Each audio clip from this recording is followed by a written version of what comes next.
Okay. Thank you everyone for joining us today, the first collective meeting of the month, of the year. And so we have an exciting schedule. I'm very happy that so many of you guys have joined. We have Andrew Dawson, who's here with us right now, and Matt Huerta will be joining us a little bit later for the second half to present, all pertaining around to some policy, advocacy, what we can see in terms of like housing funds coming down from the proposed budget and so forth. So Andrew is here from California Housing Partnerships to talk a little bit about that and share out. They had a great article, and in the newsletter that was sent out yesterday morning, there's also, I was able to link it up with some articles and some reviews and statements on the proposed budget that the governor released last week too. So some of the things that he may be referring to is in the newsletter. I'll also send it out again after the meeting, so you guys have that as a reference. So Andrew, thank you for coming. Go ahead and welcome to get started. If you're good to go, you could start sharing if you need to. So thanks for coming. Awesome, thank you. Let me just start presenting. Great. So yeah, my name is Andrew. I'm the policy advocacy manager with the California Housing Partnership. Hopefully all of you all are pretty familiar with the California Housing Partnership. We're a pretty amazing organization, at least I think so. We were created by the legislature in 1988 for the preservation of affordable housing. Since then, we've grown a ton. Our board of directors is appointed by the governor and various state officials. And so we're still pretty intertwined with government work and how that works, and affordable housing in general across the state. And we've also do some federal work as well. I'm here to talk about the California budget, kind of the thoughts that we have associated with the governor's release, and kind of some key priorities or key bills we're looking at in the future in 2023. I would say thank you for inviting me here. This is so exciting. I love talking to people who are actually doing the work, right?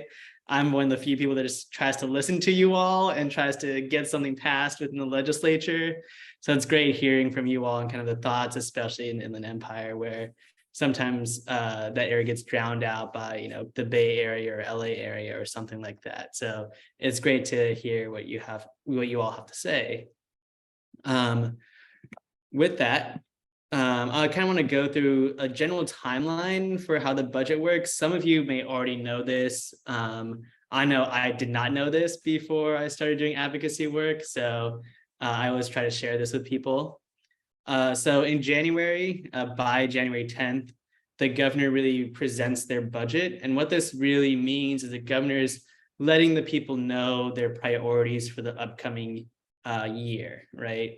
So it's going to be molded a lot, it's going to be shaped a lot, but these are the priorities the governor has before it goes to the legislature.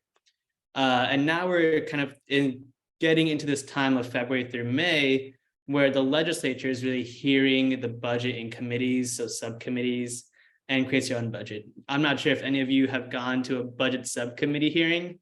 If you have, you're probably very nerdy, like I am.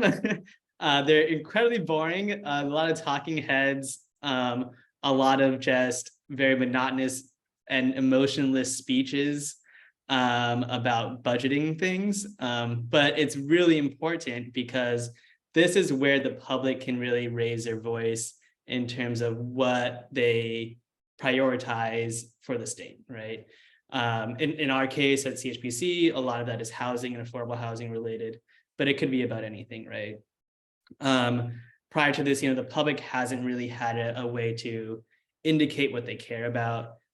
This February through May area, you can talk to your members, you can attend these committee hearings, you could talk to me as an advocate, as a person who does lobbying, as kind of what's important to you in your community. And this is kind of where we can make an impact. So the legislature ends up coming up with their own budget, by May or in the middle of May. But the governor does another thing in May called the May Revise. And this is important because when the governor presents their budget in January, they don't have the economic models to suggest what's happening in the state, you know, a year from now, right? The May revise is a way for the governor to really change their proposed budget based on kind of the latest economic forecasts and kind of what the state's up to. And so that's going to be really important for us this year, especially because it's a deficit year. So we're going to be looking out for that. And then finally, in June, the legislature and the governor have to work together, hammer out a budget, hopefully by the start of July. With this governor, oftentimes it's a little bit later than that, but that's okay. And then the process starts again, right? And so then the process is the executive branch kind of does its thing. Eventually, the governor will present their budget in January, and then it keeps going from there. So with that, the governor released their budget, and I want to give a couple highlights. So in general, we are pretty appreciative of the governor following through on his commitments to housing. A lot of other policy areas, their funding got slashed a lot due to the promises made last year. In housing in general, most of the commitments have been kept. And these are kind of some of the main highlights that we look at here, with the state tax credits being returned at $500 million, the multifamily housing program getting some funding, which is kind of the flagship housing program, and some other programs like IIG, adaptive reuse. I'm going to throw in the chat kind of a summary of a bunch of them, so you can kind of see what we have working with in terms of the budget. These are kind of some of the main ones we're looking at, though. However, since we all work in housing, so we kind of know how big the crisis is. We know that these resources are insufficient to really solve California's housing crisis, right? We understand that, we appreciate the governor for the work that he's doing, but at the same time, we need a lot more funding in order to really, get out of this crisis in any way. And so then, now that the governor presented their budget, now it's time for us as advocates, as a legislature, to really push for something else. And what we're trying to push for is more funding in general. We know that during economic downturns, we really must invest in housing for our most vulnerable neighbors, right? Because these economic downturns have disproportionate impacts on low-income folks, people of color, et cetera, right? And so then what we're really advocating for is more money, or at least no decrease in funding, right? And that's where the May revise comes into play. Because in the May revise, if the economic forecast is worse than it is, so right now we're acting as if it's a $25 billion deficit. Some people are saying it'll be worse than that. And so if it's worse than that, it's really hard to see if we're going to get more funding, but at least we can work to get no decrease in funding. We also know that since a lot of policy areas saw a decrease in funding in the governor's budget in January, they're going to be working really, really hard in order to, make sure they get more funding for that policy area specifically, right? So in housing, we really need to work hard in order to ensure that we keep the money that we have and potentially expand it, because we know we need to be working with, we're working with like our most vulnerable populations, right? And so what we're doing as a collective, so CHPC is part of this. There's a number of other organizations. We have tenants' rights advocates, homelessness advocates, other housing agencies or organizations, drafting one letter, like one advocacy letter of kind of what are our top priorities in this space, so we can get a lot of buy-in from people to really push us forward. So that's not completed yet, right? This isn't really going to start until February, but we're basically almost done with the letter. The letter includes a lot of things, but in general, we're asking for over $7 billion. And this is going to, things like state tax credits. Another big thing is a tribal housing grant program. A lot of times with our programs with HCD, tribes have a hard time applying because of bandwidth or the priorities of HCD. And so we want to make sure we have a program for those populations, as well as funding for the accelerator and a preservation program. We find these programs being really important for housing development, and we really want to do that. So now we're trying to find advocates within the space to really, within the legislature, to really push for our budget proposal. We have Assemblymember Wicks, who represents Northern California, Oakland area, big housing advocate in general, kind of being our champion on the assembly side. We're still looking for someone in the Senate side to really champion our budget ask, to make that our priority, so that we ensure we get adequate funding for the next year. So now I just kind of want to go into some key bills that we're looking at. So CHPC, we have a hand raised. Andrew, I just have a really quick question. Like, how do you balance like that Northern California perspective in terms of our legislators? Like, is there someone in SoCal to kind of balance that geographic representation? Because I know that there's, like you said, like Bay Area, lots of organizing around housing, right? So like, well, and love got to hear Buffy Wicks speak, amazing legislator, so I'm just curious, like, have you guys thought about like trying to recruit someone from SoCal to kind of balance the geography? Yeah, definitely. And that's definitely been a big problem in Sacramento at large, right? Sacramento at large listens to Bay Area folks, just distance-wise and just how that works. I would say in general, it's been harder for us to find champions for housing in Southern California. That doesn't mean we haven't had bills with people from Southern California, right? Assemblymember Gabriel, for example, or right now Senator Blake Spear is really excited. She's a new member. She's really excited about housing policy in general. So that's really exciting for us moving forward. And it's not that we don't have any champions in that regard, but we just haven't had someone that that's their main priority, I would say. There's another question. Was it Ian? Yes, thanks. And I just wanted to echo what Karen said and take it a little farther in that not only I think there's a disproportionate representation NorCal versus SoCal, but then also inland SoCal versus coastal SoCal. So I think it's really awesome that you're here, and the folks that you see on this call are all super committed to inland SoCal housing, obviously in the name. So I think we can be a good resource to you and sort of helping to inform some of these policy positions that you're pushing for, because a lot of the stuff that comes out in more general terms ends up benefiting the coastal regions more than the inland regions. So I think that's something that we would just want to pay attention to and participate in. Yeah, definitely. There's a lot of that going on where a lot of communities that aren't, specifically LA or San Francisco are not really represented fully. Luckily, CHPC is a statewide organization. And so we try to advocate for everyone. And oftentimes it is too bad that some more counties are kind of drowned out by the kind of bigger players. But we would love to hear anything you all have. Even Senator Choa Bogue is the vice chair of housing this year, right? So really excited for working with her. I worked with her last year a fair amount, and she was great to work with in general. I found. And so then hopefully with that new vice chairship, there's a little bit more representation in the Senate side as well. Cool. So now I just want to go through a few of the big bills we're looking at this year. So I would say, CHPC as an organization, I think we're pushing, over 10 bills. But here, the 5 really big ones that we're looking at that could really impact housing. The first one I want to talk about is SB4 by Senator Wiener. This is often called the YIGB bill, so Yes in God's Backyard bill.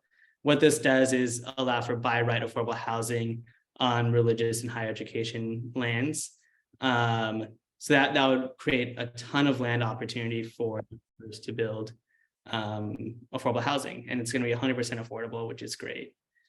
ACA 1 by Agri Curry. This is a constitutional amendment, so it has to be, if it passes through the legislature, it'll have to be voted on by the public. But this will lower the voter threshold to 55% instead of 2/3 for any tax approval for the purposes of affordable housing.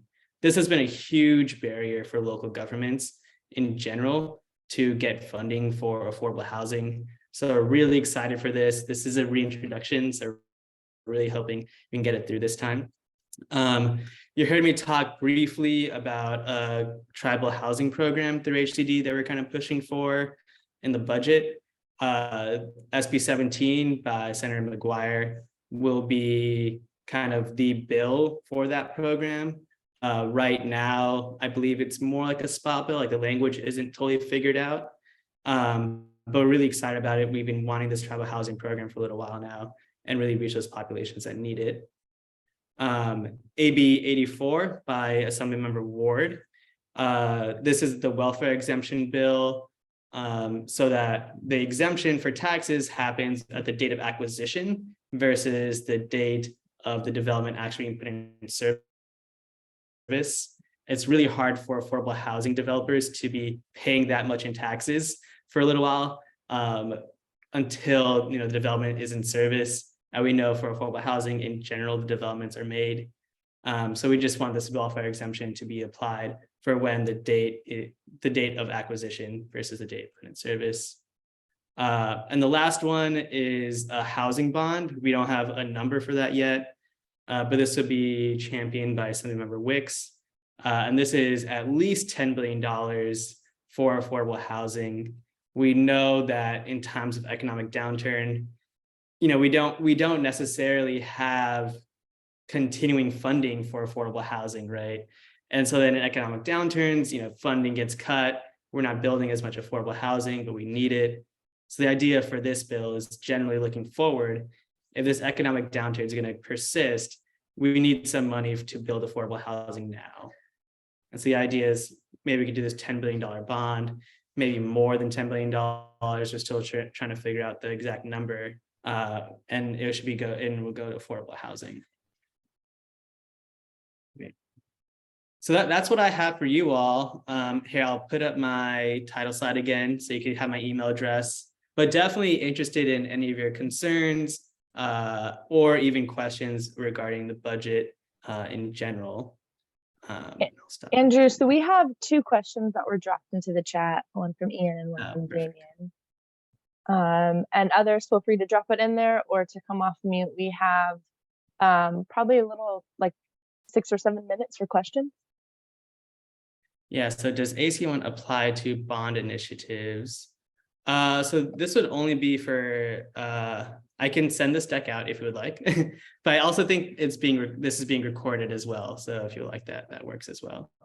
As far as I know, it's only for tax purposes in general. So it's different than what we're going to be hearing from Matt Huerta about. Okay. And then is HCD doing anything with AB 1771? Can you remind me, Damien, about AB 1771? Sure, that's the bill that imposes like a 25% tax on net capital gains for basically for predatory investors or investors with more than a certain amount of properties to try to slow down the investment firms from purchasing what could be locally owned homes. Yeah, like it's kind of a preservation type of way, like preserving affordable housing versus people buying it. Yeah, I don't think HCD is super involved with it right now. It's really hard to get anything out of HCD in general. I'm sure you all have experience with that. But this is a really big issue in general, and preservation is kind of what we focus on at CHPC. And so, this is something that's important to us for sure. My apologies. I put HCD, but that was a mistake. I actually meant CHPC. CHPC. You guys are doing yeah. We've definitely been in conversations in general about it. It's not something that is our priority this year in general, but if people continue talking to us about it, it can definitely become something that we're really involved in. It seems like in general, language has been figured out and advocacy has been done in some ways with this bill. And so that I'm not sure how much we could help with that, but we always want to preserve affordable housing. So if there's something that, you know, we can help with, like with data or just talking to people, talking to members, that's definitely something we're open to.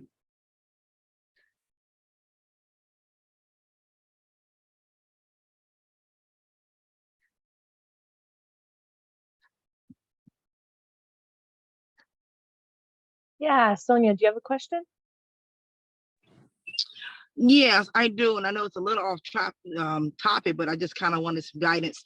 So when we talk about housing development in cities that have like crime-free housing ordinance, how do we maneuver around that as we try to develop affordable housing and also go against those who we trying to serve being, you know, shut out before they can even get the opportunity to come in with the crime-free housing ordinance that's in some cities?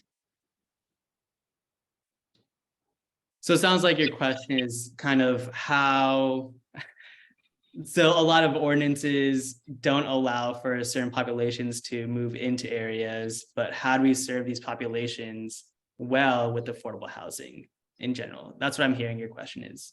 And I would say, am I correct in that? Sorry. Yeah, yes, you are. Yes. And I would say, yeah, I mean, that's a huge problem, right? I think a lot of local governments, maybe you all are part of one or part of another, part of one that's really good, often have this interpretation of, you know, poverty or crime being a crime, right? Or just being a terrible thing that we don't want in our neighborhood. The key for a lot of this stuff is housing, right? Housing is a solution in a lot of ways for these people. And it's really hard to fight back against a local government because local governments have a lot of power. The state has tried to do a little bit of stuff, but yeah, I do not think we've done enough. Yeah, thank you so much. Yeah. Thank you. Ian, I think. Oops, sorry. So are you involved in any more like administrative advocacy around regulation changes, for example, at CDLAC, TCAC, that kind of level, or are you focusing only on bills at the legislative level? Yeah, so our organization also does regulatory work with HCD, CDLAC, TCAC, SGC, basically anything that touches housing, we are involved in the regulatory work there as well. Okay, cool, because I think there's some important things that need to change in that realm. Yeah. So maybe we can connect offline and figure out what you all are thinking on that. Yeah, definitely. Yeah, the executive branch is sometimes really hard to work with and really slow to move on some things. So we try to push them as much as we can.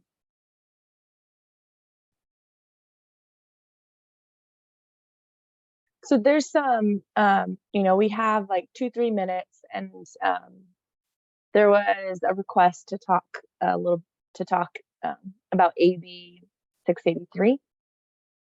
No limit on density of residential, 100% affordable and high-rise quality transit. I'm not sure what the question is there, but in general, you know, we definitely enjoy, like, as part of our organization, CHPC, we want affordable, we want density in general. We do understand in some cases, this is not something that everyone wants. So it makes sense to have it kind of near transit corridors. And we worked really hard on, you know, AB 2011 last year, as well as SB 6 last year, to kind of help with building out density and building out affordability near transit areas. But yeah, in general, we're pretty open, and we're happy about density and infill near transit areas, especially if it's very affordable and affordable. Hi, Andrew. This is Ayako. I made that comment. I just wanted everyone on the call to know that if your lot is residential and it's 100% affordable, less than half mile from high quality transit, you have no limit on density. The jurisdiction is not allowed to limit your density. Oh, and you can get 3 additional stories too. So this is very significant for all developers of affordable housing. No limits on density if it meets certain criteria. It's big. Thanks. Yeah, thanks, Ayako.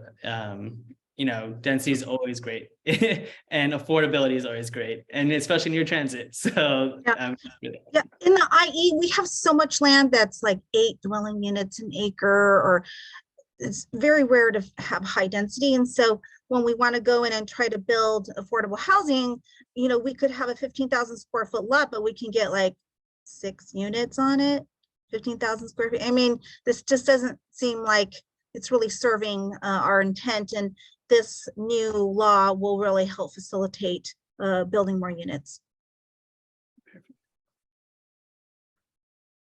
Thanks.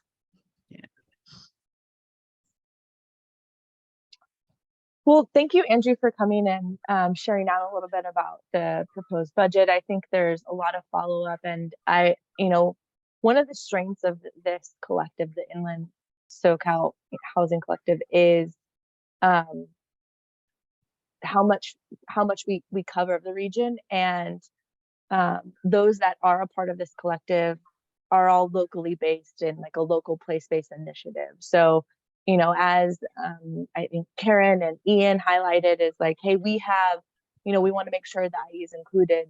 There's a lot of existing relationships that are developed here with politicians, with state politicians, state assembly members, senators, that, you know, CHPC can leverage in that space, right?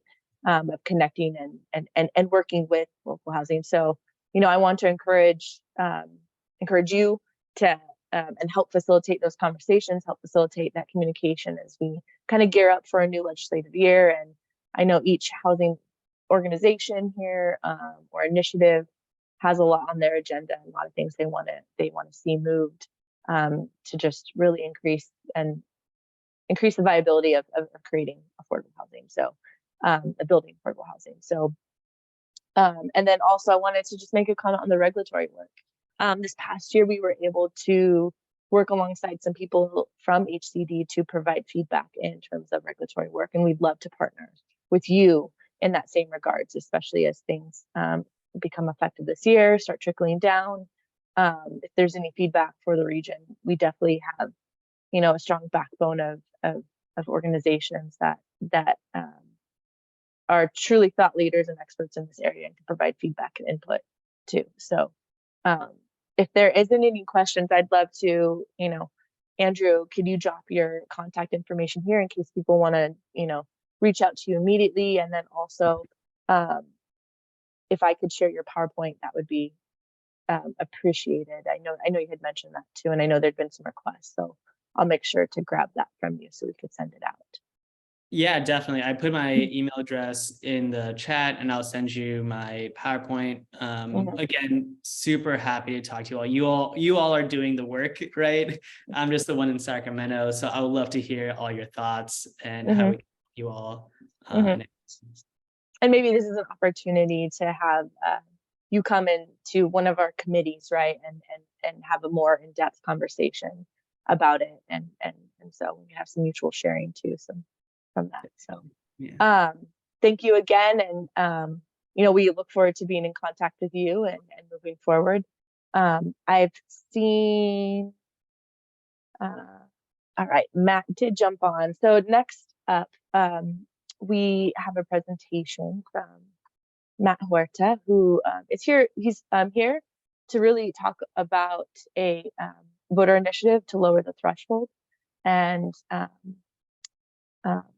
for initiative that will go into 2024. So I don't want to steal his thunder or take up any more. So I will pass it off to you, Matt. Matt, do you need presentation rights? Please, okay. That'd be great. Thank you. Yeah, let me do that. It looks like it's still disabled. There it goes. Yeah. Okay, cool. You guys can see my screen. Yeah, so before I get into that, Matt Huerta, affordable housing consultant, been doing affordable housing development and policy work for over 20 years. Started off in the Sacramento Valley area and then moved to the Central Coast, Monterey County area, based out there in Salinas, but I work across the Bay Area, Northern California, principally. I have several development clients and policy related clients, doing a lot of work, as an example, with PATH, People Assisting the Homeless, out of LA, and many of your communities in Southern California as well.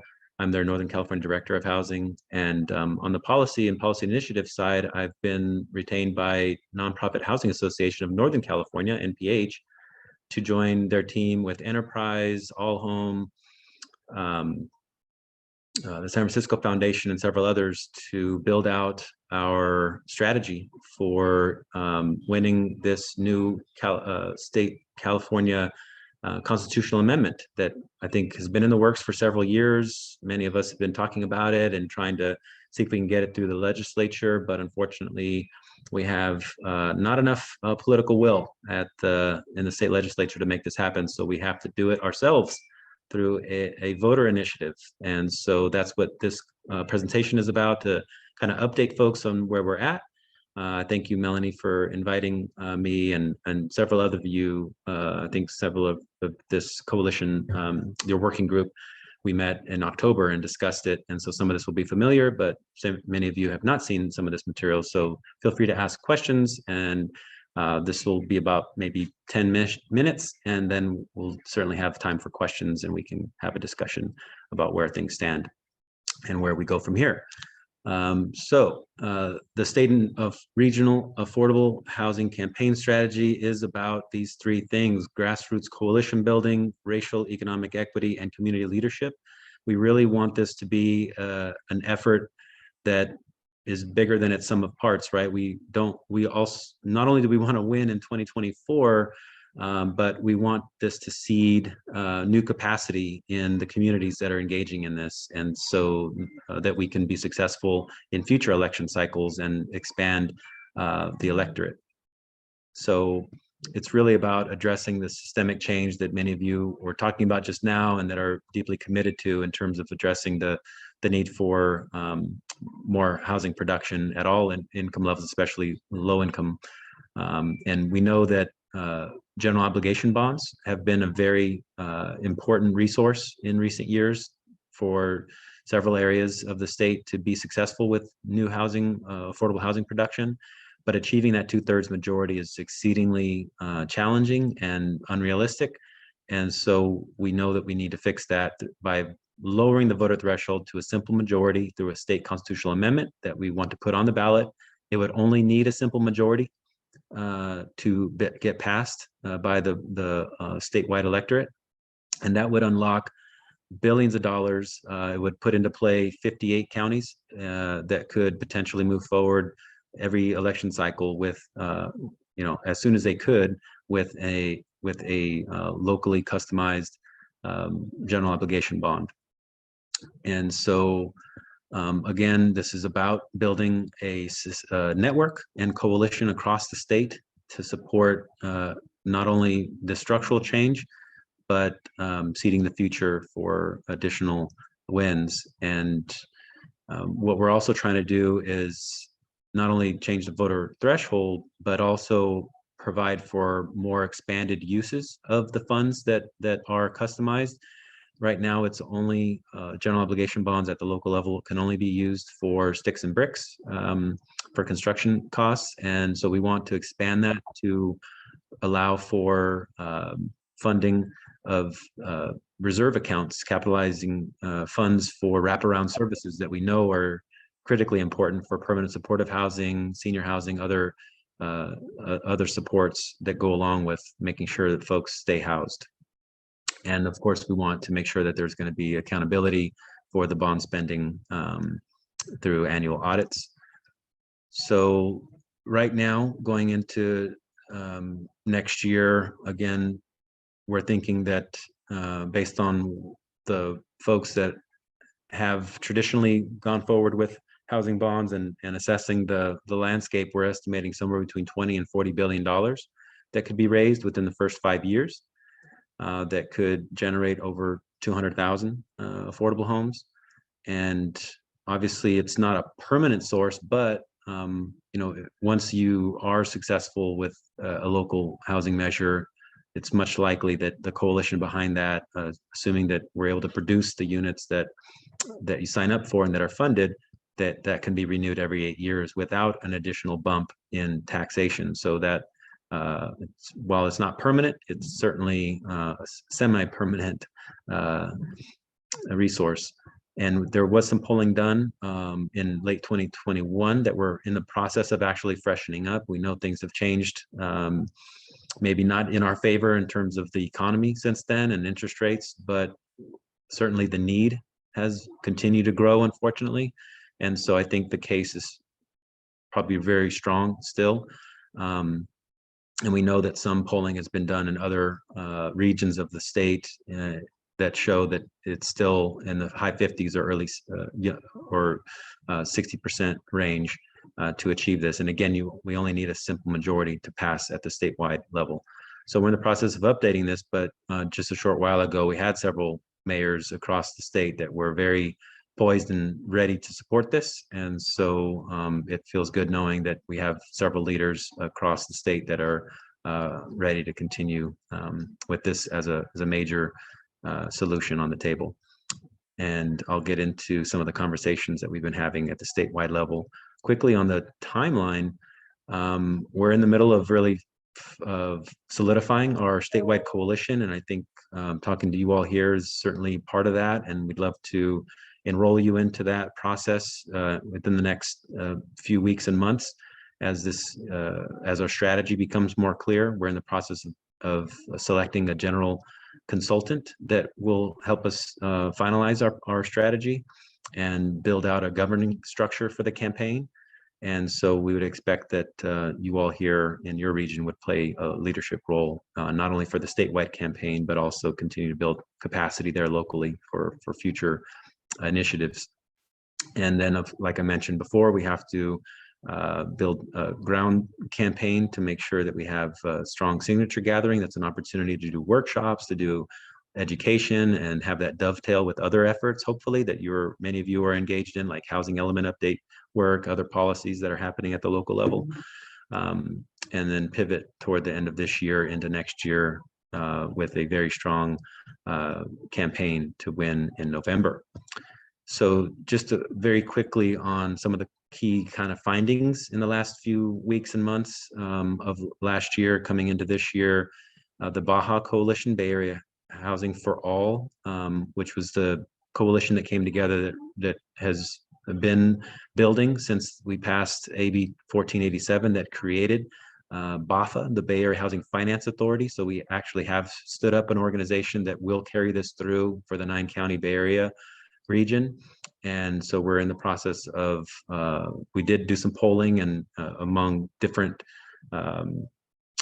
options of a 5, a 10, and a $20 billion option. And so we're trying to finalize what that strategy and looks like and the overall effort there, but it's certainly expected to move forward at the same time. So the idea is that would move forward, assuming that the statewide effort would be successful, right? And having that structural change and not needing to have a 2/3 majority, but a simple majority or thereabouts. So that's happening.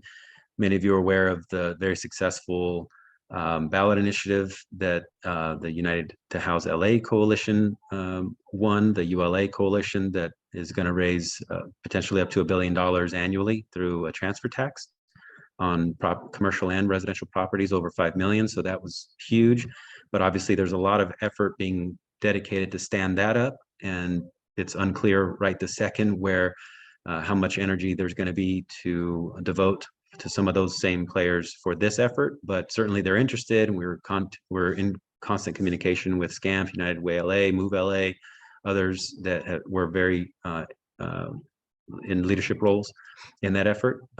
So we expect that they will play a leadership role on this as well. And the other kind of bucket of conversations are folks that maybe aren't as poised or ready or coming off certain wins, but are still nonetheless interested in moving forward with a housing measure, potentially even in this election cycle. And San Diego is polling and looking at opportunities to move forward potentially with the transfer tax is the last I heard. I know I need to check back with them on that. Maybe somebody in here on this call maybe has a better read on that than I do at this point. We also recently had a conversation with the Ventura County, the Cause Coalition there. They have some polling coming back showing that there's a really strong opportunity to move forward with a local measure on the order of about 630 million.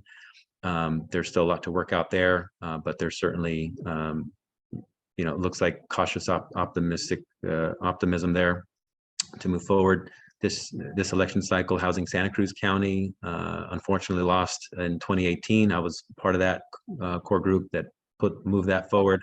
We learned a lot and actually stood up a 501c3 organization that pulled and held that large coalition together and has built on that coalition over the last couple of years and is ready to move forward with a local measure. So we're trying to size that and study exactly what that looks like, but we're feeling pretty bullish about putting something forward again, especially if the structural amendment is adjusted. And Sacramento advocates as well, we're feeling kind of bullish, but I know that there was some election realities that played out in November that might have changed that. So we're assessing it. Here are some other conversations here as well.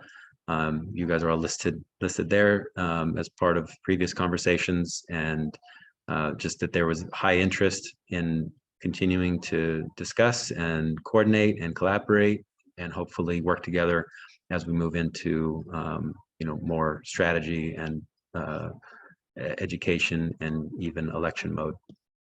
And then here's a list of some of the statewide players that have been kind of activated and are going through their endorsement processes or being asked to join an organizing committee as we develop our strategy in the next few months here. So there's a link here that I can share, and folks can sign up, get more information. There's certainly different ways and levels of engaging, but here to answer any questions you might have about the initiative. We're expecting obviously a pretty big hefty lift to raise up to $50 million for the larger campaign phase. We do have about half of the money so far for our organizing phase, so nothing's slowing us down. We are committed to this. We're moving forward and hope that you and others will join us in this effort. I'm here to answer any questions.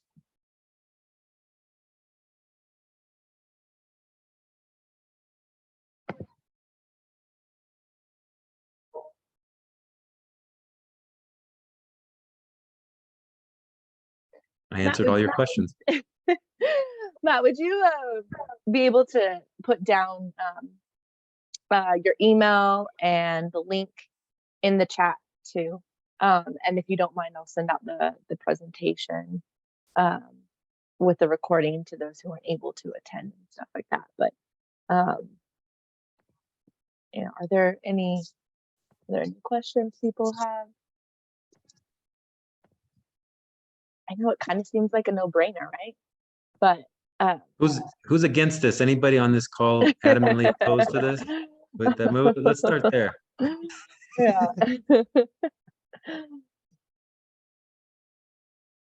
That's great. Yeah. Cool. So Matt, we truly appreciate, I know you probably come and worked with the collective at least 3 different times. And so it presented and shared out, you know, and so it was just making sure that we garnered support with our steering committee and board committee, and now, you know, really pushing this with our collective members, as many of them have place-based strategies or work in different areas, and allowing them opportunities to sign on in their local initiatives with their local partners and so forth. And even then, there's many coalitions that are a part of this larger that I think would be interested in learning and joining. So I plan on sending that out to them also and connecting them to you directly if they have any follow-up questions. Or so Perfect. forth. So. Yay. All right. Well, I appreciate everything that everyone's doing. I wish you all a continued happy new year here as we continue to fight for more housing justice. And yeah, never stops. Unfortunately, the mountain that we all must climb continues to find new heights, but we're all in this together. Thank you so much and have a good one. Thank you, Matt.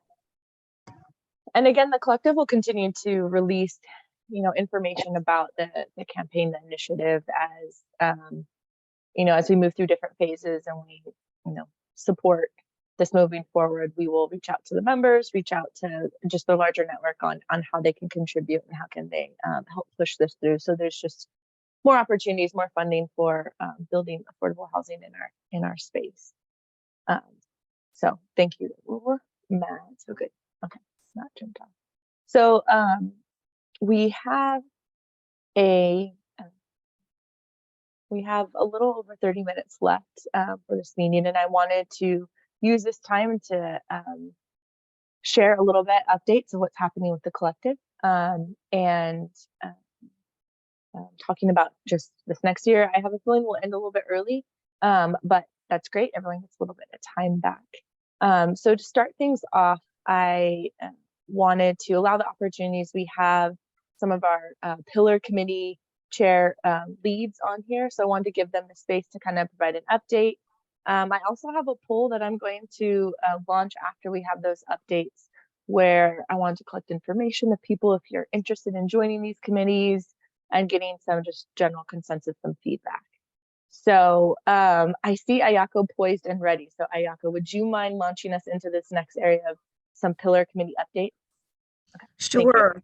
Thank you, Mel, and thank you to our speakers for joining us and including the Inland Empire.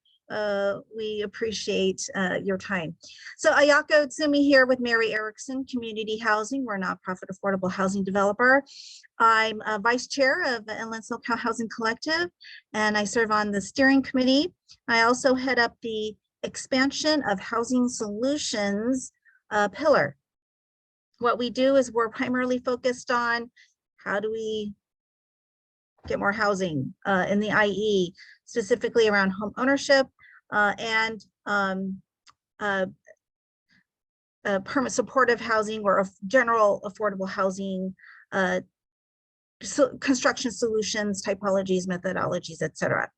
So we have a very exciting event planned, follow up on May. Thanks to Mel for setting this up on Thursday, March 2nd. That's Thursday, March 2nd, the first Thursday in March, 2:30 to 4:30, a 2-hour speed networking event for anyone in the affordable housing development spectrum. So we hosted an event last July, was our first round. We had roughly a little bit around 50 people show up. It was everyone, government, nonprofit, developers, service providers, and kind of everything in between, just to network, to make connections. As we know, almost all of the affordable housing funding sources require, for the most part, collaboration with community members. You need to compile your development team. And so this was a way for smaller organizations to meet each other, to see if there might be an opportunity to team up and go for really the hundreds of millions of dollars that are out there for affordable housing. So again, a way for, because before the big boys and girls were better poised to qualify for the funding, but now smaller organizations have an opportunity to band together. So this is another opportunity to get together, network, meet other people in the industry, and strengthen our Inland Empire ties. So it's very exciting. The event is held, where is it again, Mel? It's at the Civil Rights Institute of the Inland Empire. It's located down in Riverside. In downtown Riverside. Downtown Riverside, again, 2 to 3:30. So please do come out, network with your fellow Inland SoCal Housing Development Spectrum providers, and let's bring more money and be more competitive in our applications. And our first event last year was more focused on Project Home Key, which is homelessness, permanent supportive housing. Now we've made it more general, so we can try to go for the other funding sources as well. So if you're not homeless focused, please do come because we will have general affordable housing options as well. Next, we back in November, we hosted, Inland SoCal Housing hosted a seminar on the state of the home buyer mortgage, the state of the home buyer mortgage here in the IE. And at this point, we have, I don't remember the statistics, but basically we have a lot of vulnerable homeowners with mortgages that, because of the deferments, the different methods the banks have offered to stay housed during the pandemic, a lot of those options are now either terminating, or people may not have options or know what to do next. So we're currently trying to better understand the state of the industry. A lot of the one program that the state has out right now apparently isn't really reaching the most vulnerable mortgage holders. So we're trying to reassess where we are with that, and we'll come back to you in the future with a seminar on how can we help the most vulnerable mortgage holders. And we look forward to sharing that information with you. We meet on the second Thursday of every month. Second Thursday of every month from 9 to 9:45 a.m. If you're interested in learning more about what we do, again, expanding solutions, construction typologies, home ownership opportunities, rental opportunities, we'd love to have you. I saw one person already use the chat to reach out to me, so I'll follow up with you. But again, do please put that in the chat and we'll get connected. Thank you.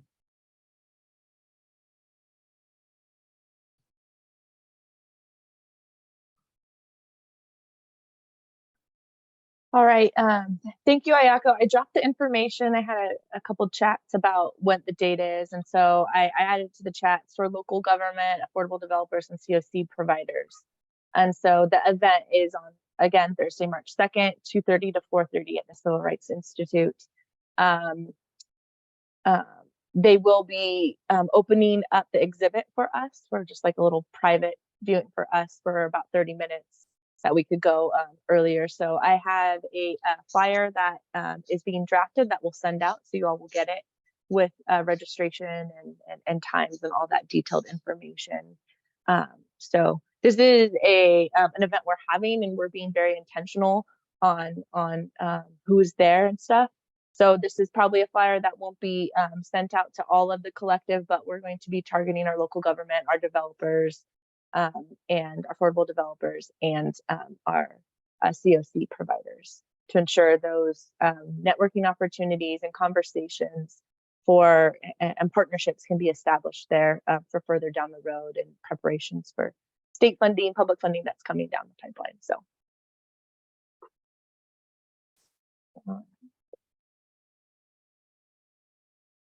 Okay, so then let's hear from our educate and advocate for public policy pillars. So Alan's not on, and Davian's here, and Davian's another lead in this pillar. So he's offered to provide a little update for us. Sure, thanks, Melanie. Hi, everyone. Stepping in for Alan here. We did not have a meeting this month, but carrying on from the work that we did last year, there's a few things that this committee focuses on, or this pillar focuses on. Would love more partnership in it, but essentially it breaks down into policy, projects, and people. So policy, we saw 4 policies from our presenter from CHPC today. We've looked at some of those. We have some other policies that got raised as well, and the committee looks to see what sorts of things might we as a committee and or as a collective want to get behind and support, and or at least educate leaders, decision makers about, so that way we can and they can make informed decisions. If there's something that you feel like we need to have on our radar to educate leaders about too, please always feel free to make sure you drop us a line and let us know, make sure it's on our radar.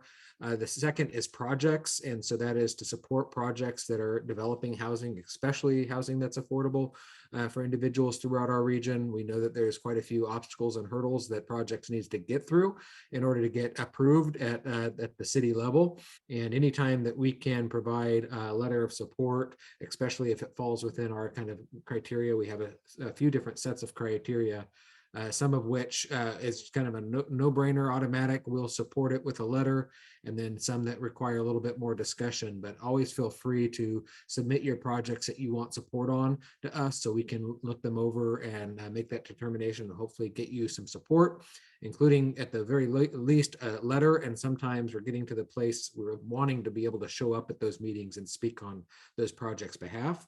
And then the third thing is people, which is those that are making decisions that need to be informed about what's going on and how to make good decisions in regards to policy. So it's not something that the committee members are working on specifically, but Melanie has an intern or two working on cataloging the important folks, not important folks, but the decision makers, people that are important to make decisions in regards to housing at each with each of the cities within our region.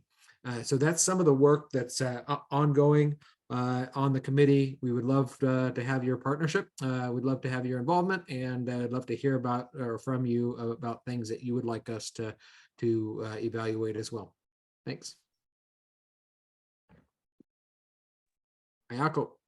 Yes, Damien, thanks for that. And I wanted to reiterate one more time what I said earlier with the previous speaker is that AB, I was reading the 683, is it?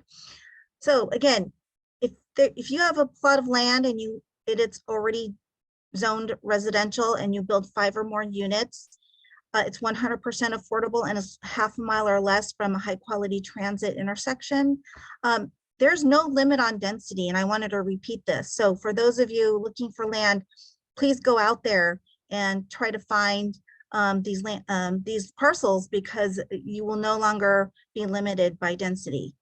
So it's really a big option, and hopefully at our March event we can talk about this more and network more to again put together these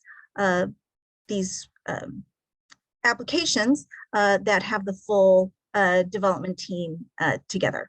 Thanks.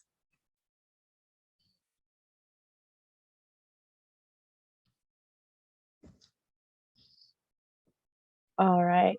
I'm going to jump in, and Brad Wilson, who is our chair for the Wealth Building and Preservation, it wasn't able to attend today. So I'm going to jump in, and we have a couple other members on this call. Feel free to jump in and just share an update on this pillar work.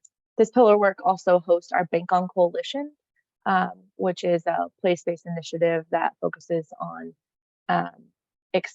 creating the expansion of safe, affordable accounts for our underserved, our unbanked population, fully understanding as a housing collective that having safe financial services are an essential, foundation and building block for housing, right? For all types of housing.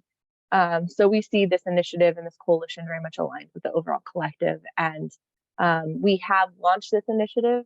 There's been a lot of work that's being done. There's been a matrix that has been vetted, created,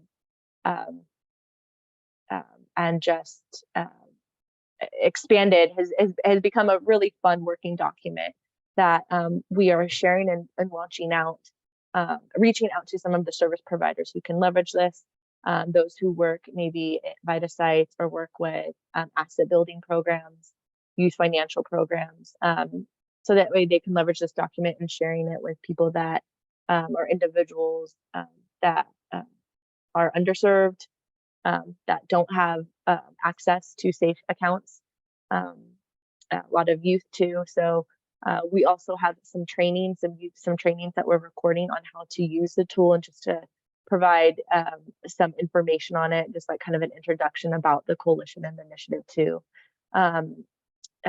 With the Fed, the Federal Reserve, with FDIC, Kathy and Jessica, and many other members, credit.org, we're hosting in April a Bank On forum, where we'll be working with a lot of the financial institutions in the area, and working with them to expand to either get their product certified or to leverage their existing product in the IE. Maybe they're here, but they're just not using it right. And we know this is all connected to CRC credits, to CRA credits. And there's just a huge connection to this in terms of housing and how the financial institutions in our area can better work with our housing organizations, affordable developers, and service providers. So if this is interesting to you, we please, I encourage you to stay tuned to this. We'll be launching at the end of February, probably, if not the latest, the first part of March, the actual registration and invitation to others. But we're excited about this event, and we will be having a host of service providers that are leveraging it, just helping our area, our region, to identify who is the end user, who is the end service provider, and what does this look like, and how can we do a better job of marketing these tools and leveraging this tool right to our residents in the IE. So if there, I don't know, Jessica or Kathy, if there's anything I missed, feel free to jump in.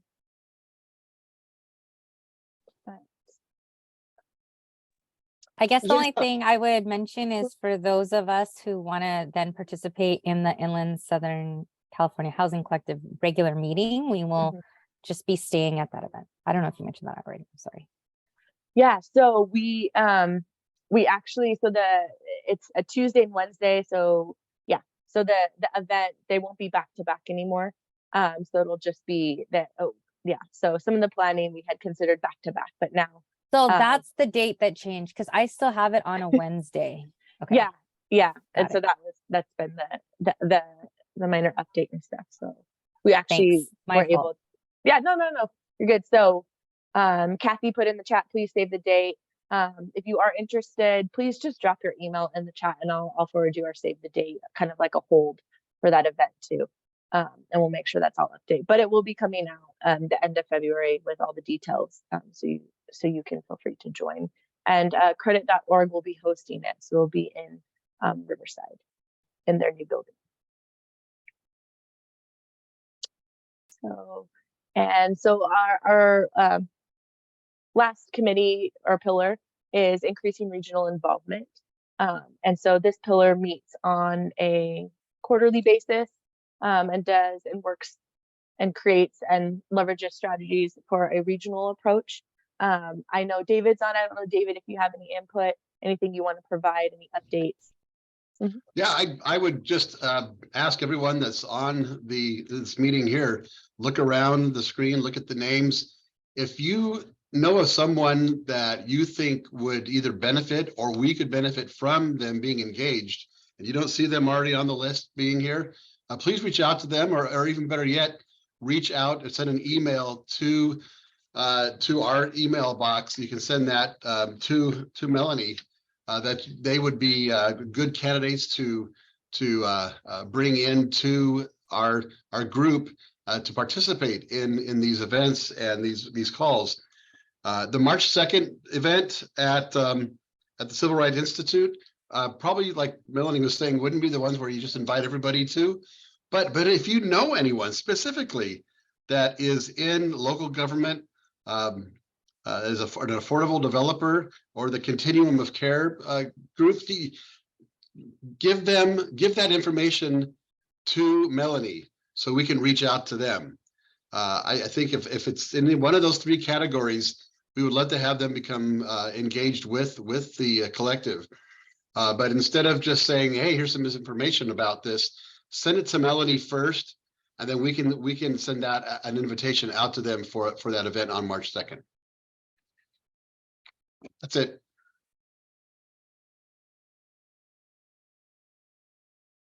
Thank you, David. Now, just real quick before I forget, I'm going to launch a quick poll. So just real quick. So this year we've tried different, structure different ways to organize around this meeting and to get the information out. So I just wanted some feedback today. We tried, a registration for this monthly meeting to see if that helps people, capture which meeting they want to attend. If they don't want to, if they want to be selective about it, or is it easier to have a calendar one? Just kind of wanted some feedback on that. So if you guys could do so, I'm not sure if you're familiar with SCAG or the Casito Coalition. Those two entities have that, monthly or that quarterly or monthly registration for their meetings. So are we looking to mimic something like that in terms of getting the information out, or keeping it as a year, a calendar invite for the year? And then also, if there is any interest in any of the pillars, I have put this here as a way to kind of capture your information that could get you connected with the chair leads, and they could invite you to our committee. Where at the end of the year, in the beginning of the year, we always look to see who's still involved, see who wants to be a part of the work, wants to be added, and kind of reset those pillars or committees and get the members who have yet to participate and want to. It's a great point to jump on. So if y'all could just take a second, answer that, that'd be greatly appreciated. I'll leave it up for another like 30 seconds. But I also wanted to give an opportunity for anyone to provide an update. We have 20 minutes left. We don't need to use all of it. I could definitely give time back, but since we do have the space and time, if there's any updates, any support, any announcements that any of the members on today have, we have some time for you. So just go ahead and unmute or raise your hand as you see fit. Oh, Sonia, if you don't see the poll, I'll just connect with you. You could just email me or put it in the chat. I know you said you were driving, so don't worry about it. I could connect with you offline.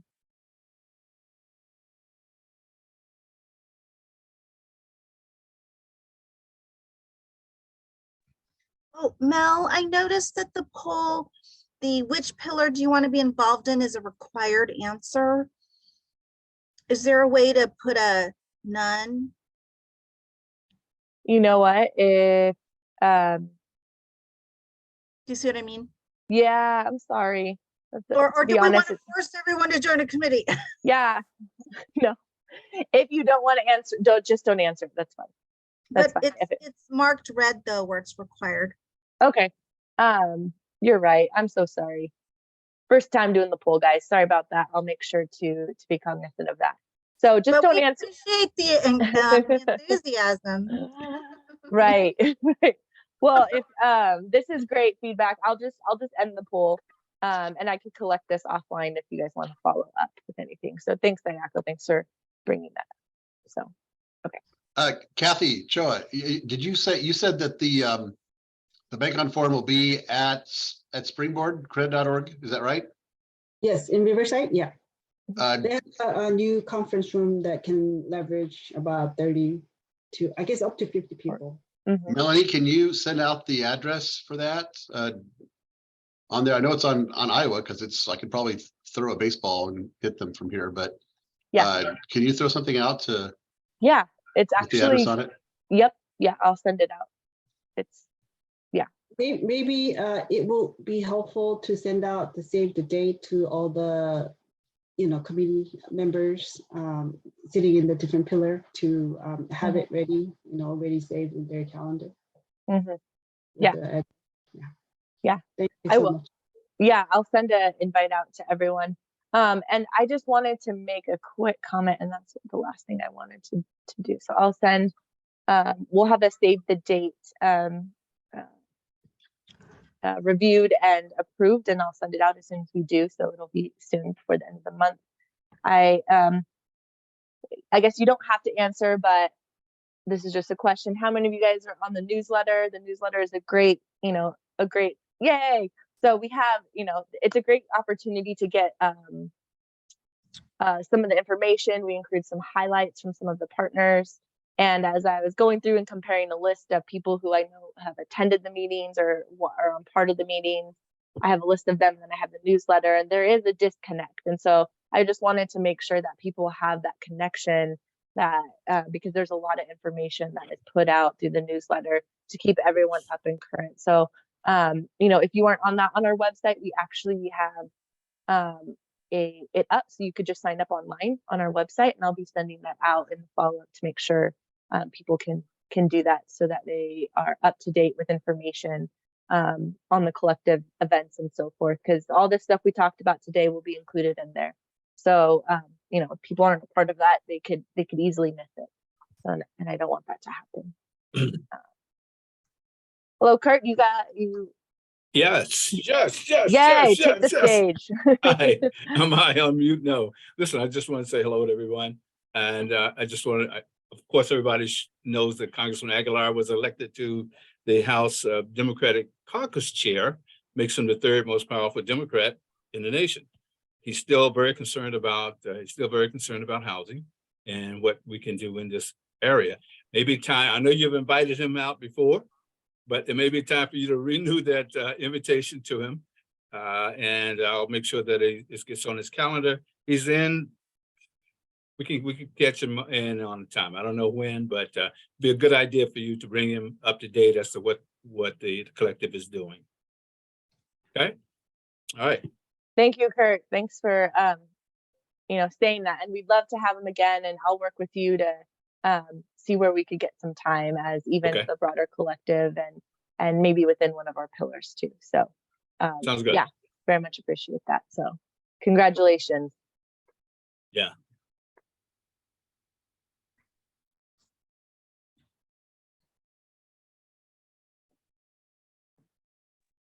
Okay. Well, thank you everyone for sharing and being on here and staying out to the end. I appreciate it. We have 15 minutes back, so I hope you guys have a great afternoon, and I look forward to connecting with you guys next month. Thank you.